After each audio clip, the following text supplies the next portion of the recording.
Mr. McRoy, is it? I'll call you Richard, if that's okay with you. I'd like to welcome you to Wario's fast food factory, Richard. Oh, I'm James, by the way. Nothing special about me that you need to know, really. I like to code video games as a hobby. Although I'm unsure if I'm really good at coding video games, at least I love doing it, you know? And I've always wanted to be part of something big, something that affects people, you know? I hope I can put my video game coding to good use one day. But I was fortunate to be one of the minds behind the reopening of this factory here. That's something I'm very happy about. But anyway, enough about me. Welcome to Wario's Fast Food Factory, a place with a dark past and a bright future, as we like to say. It's back in business, much thanks to your father, in fact, who invested so much and really kickstarted this entire reopening. The original owner, Wario, hence the name Wario, of course, he died 7 years ago, you see, back in 2007. Tragic stuff. This factory closed off then following that tragic event, as you may know, but now it's back in business. It grew popular due to a unique secret recipe for fast food that Wario used, so you bet we're using the very same one. Now, you've been hired as a night guard in the factory. The job is quite simple. Be glad you're not here during the day shift, I tell you, where all the machines have to be operated and all that stuff. All you really have to do is to keep an eye on things. It sounds vague, I know, but it's not that much more to it, really. You're currently sitting in the main office of the factory, and seeing as the place has been used for many years, we cannot know for sure just how functional the old machinery is yet. Has everything remained intact? It's hard to say. That's why you need to remain in your office and watch over the factory, using some brand new security cameras we've installed. Straight from Secure Incorporated. Just open up the pad you've been given and have a look around.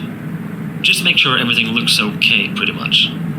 You only have so much power at your disposal at night, however. Try not to use all of it. Having that camera pad open drains some of that power, but even worse is the door to your left and the control room window to your right. As you have probably seen, we have installed some buttons you can use for each one of them. The red buttons will bring down strong metallic doors, and the white buttons will trigger lights in the respective doorways. Keeping these doors down drain quite a lot of power, as do having the door lights active. Please only use these when you need to. When would you need to, you might wonder? Well, there have been rumors going around for years that this recipe that Wario was using, and that we are using now, was quite interesting to money-hungry thieves back in the day when the factory was up and running. So the doors, the lights, it's just for safety, really. Mandatory precautions, that's all. No worries. Just keep an eye on the camera pad, yeah? Otherwise, you should be good, I think, yeah? We are very excited for this new era of the Wario's brand. So, have a good night, Richard, and I'll give you a call tomorrow.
here again.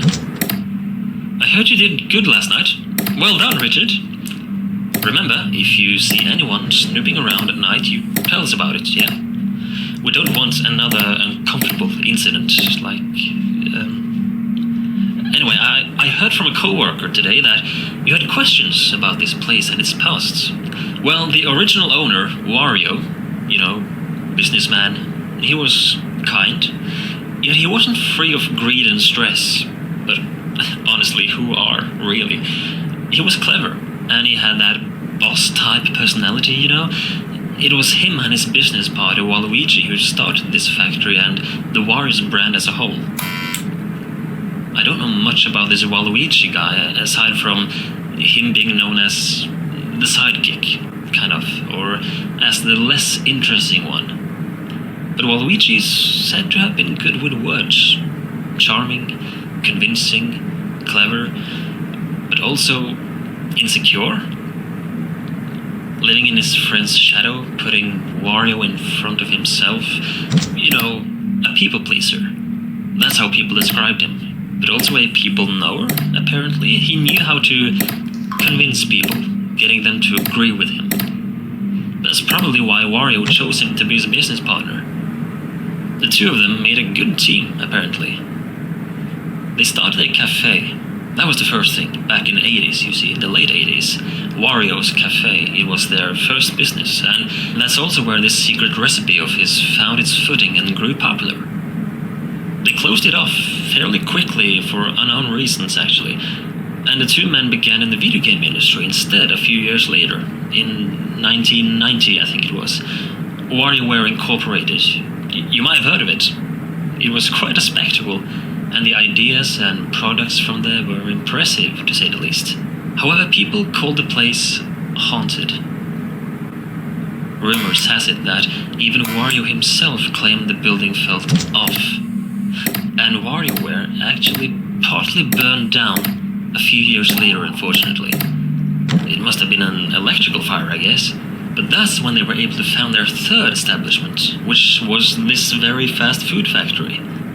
I think it was a lifelong dream of Wario to build this factory, and finally it was up. And things were going well until, I told you the owner died.